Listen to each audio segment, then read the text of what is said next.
Apesar de ainda ser um tema tabu, o sexo ou a saúde sexual é um tema que ainda precisa ser debatido. Afinal, o excesso ou a falta de libido pode estar associada a algumas patologias. Então, vamos falar sobre sexo hoje? Eu sou Michele Ribeiro, jornalista e psicóloga, especialista em relacionamentos e comunicação.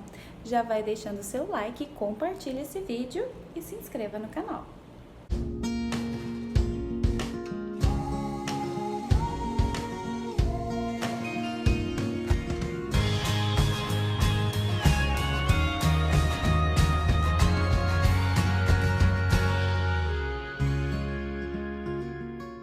O sexo ajuda na melhoria da autoestima justamente pela liberação do hormônio endorfina, responsável pelo prazer. E também a serotonina, famoso por ser responsável pela felicidade, o hormônio da felicidade, além da dopamina também.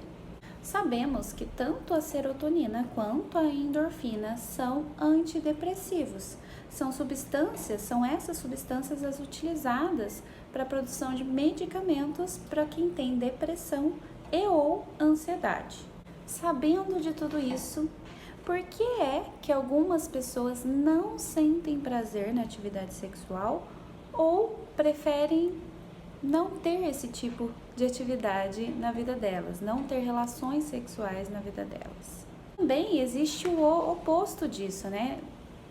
A gente sabendo de tudo isso que eu acabei de dizer, fica fácil de compreender algumas pessoas que querem isso em excesso, como se fosse um vício. E realmente, de fato, existem pessoas viciadas em sexo.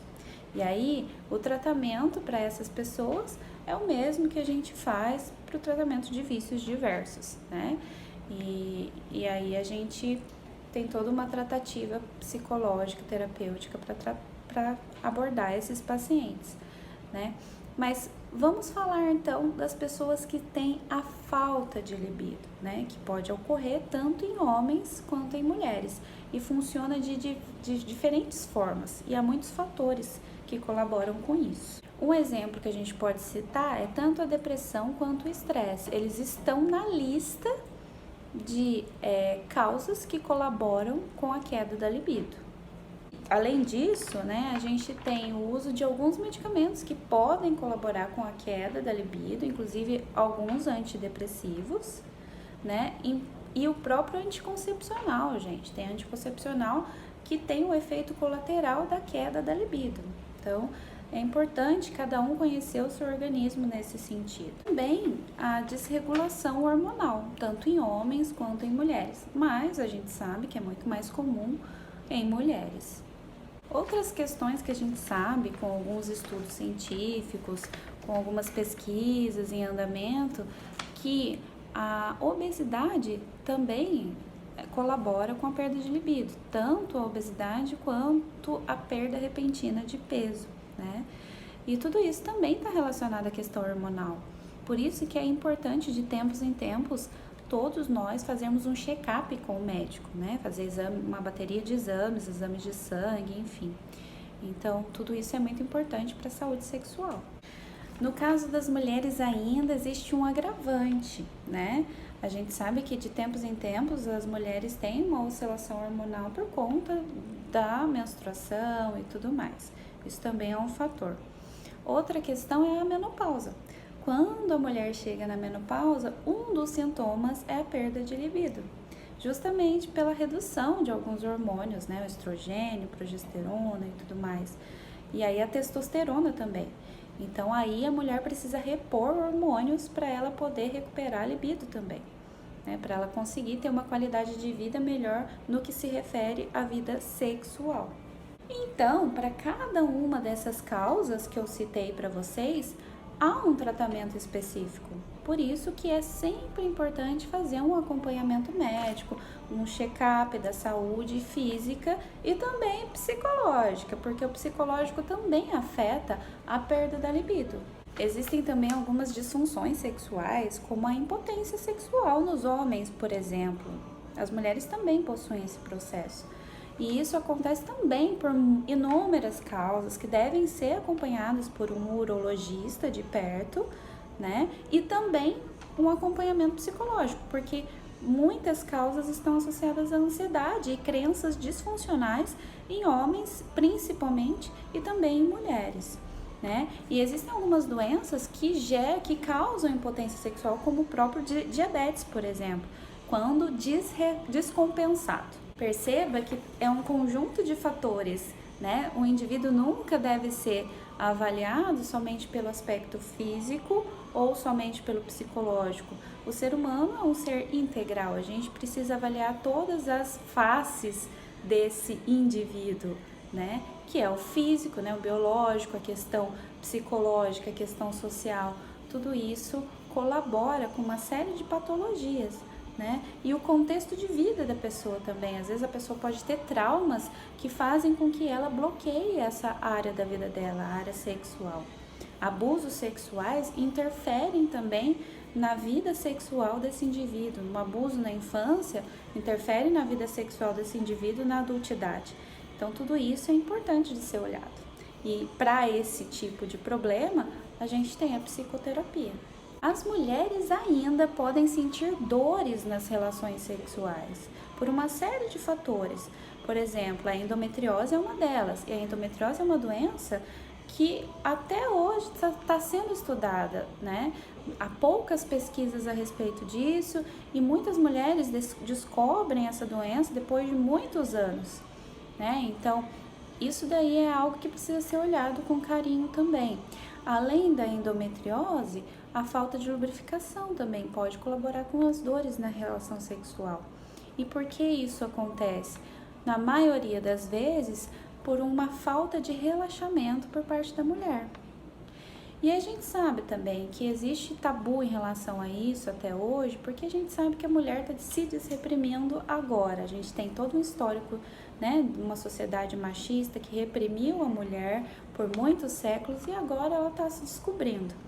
E aí quando a gente vai pensar na relação sexual homem e mulher, a mulher demora muito mais tempo para se excitar, né? O que o homem demora para lubrificar, né, para ele poder ejacular, só de visualizar, né? O homem depende muito mais de ver, né, para se excitar. A mulher depende muito mais de toque para se excitar. E o corpo todo dela é um estimulante, pode ser um estimulante. Então, assim, demora muito mais tempo. Então, exige uma paciência do parceiro dessa mulher para poder colaborar com a lubrificação da mulher para que ela não sinta dor. E a lubrificação que é o mais importante na relação sexual para promover o orgasmo, inclusive, na mulher, né? E nem todas as mulheres têm orgasmo com a penetração.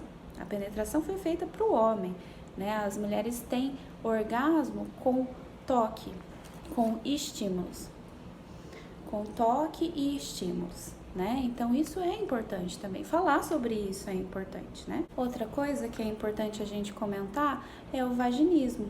Muitas mulheres sofrem com isso, que é justamente essa falta de relaxamento, que pode sim estar associada a traumas, pode sim, e pode ter associação com o processo ansioso e que faz com que a pessoa não relaxe, com que a mulher não relaxe. Então, tudo isso pode ser sim trabalhado em psicoterapia. Alguns desses fatores, como o próprio vaginismo, a falta de relaxamento durante a relação sexual por parte da mulher, pode ser tratado com ginástica íntima. Para quem não sabe o que é ginástica íntima, é popularmente conhecida como pompoarismo. Geralmente, quem trabalha com esse tipo de ginástica íntima, né, com esse tipo de tratativa, são os fisioterapeutas especializados nessa área. Então, esse pode ser um tratamento muito eficaz para essas mulheres. Porém, é importante que a pessoa considere fazer psicoterapia também em paralelo com isso. Eu falei sobre tudo isso porque a falta de atividade sexual na vida de uma pessoa pode estar associada a cada um desses fatores. Justamente por ser tabu, as pessoas não procuram o tratamento adequado, não vão atrás de resolver esse problema. A vida sexual de um casal define a qualidade desse relacionamento. Não é só o diálogo, também o diálogo, a comunicação assertiva entre o casal colabora com a vida sexual desse casal, sim. Por quê? Porque justamente cada um ali vai entender o que agrada o outro. Isso é importantíssimo de saber. O que faz o outro sentir prazer, né? Cada pessoa funciona de uma forma diferente. Não adianta você ter tido relação sexual com, sei lá, 50 caras, ou 50 mulheres, ou 100, 20, 1000, enfim, não importa a quantidade. Importa a qualidade, né? Claro que a experiência vai ditar formas, vai te dar uma segurança maior. Qualquer experiência dá uma segurança maior. Porém, cada pessoa funciona de um jeito. Cada pessoa tem algo que atrai mais, que dá mais prazer. E isso é importante a gente conhecer um parceiro, a pessoa com quem a gente está. E a atividade sexual aproxima o casal, né? Aumenta a intimidade desse casal, né? Então, sabendo de tudo isso, é importante a gente buscar soluções. Além de ser da vida sexual mais ativa, trazer benefícios pro indivíduo que pratica, também traz benefícios pro casal que tem uma relação estável. Então é importantíssimo a gente ter ciência de tudo isso e buscar o tratamento, soluções mais adequadas, mais assertivas, né, para cada caso. E o mais importante é a gente saber que o autoconhecimento favorece tudo isso.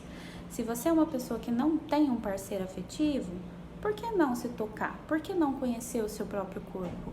É importante, isso também faz parte da sua saúde íntima, da sua saúde sexual. Você se tocar, saber onde te dá mais prazer. Isso vai aumentar a sua autoestima, com certeza. Então, sabendo de todos os benefícios do sexo, por que não estimular o orgasmo em si mesmo? Ou por que não ter mais orgasmos, né, na sua vida como uma terapêutica ou prevenção ou profilaxia para várias doenças. Então fica a minha recomendação aqui para você. Caso você precise de ajuda, eu faço atendimentos individuais e de casais pela abordagem sistêmica e cognitiva comportamental, online e presencial, e também realizo palestras, capacitações e treinamentos na área de relacionamentos e comunicação. Se você gostou desse vídeo, deixe seu like, compartilhe e se inscreva no canal.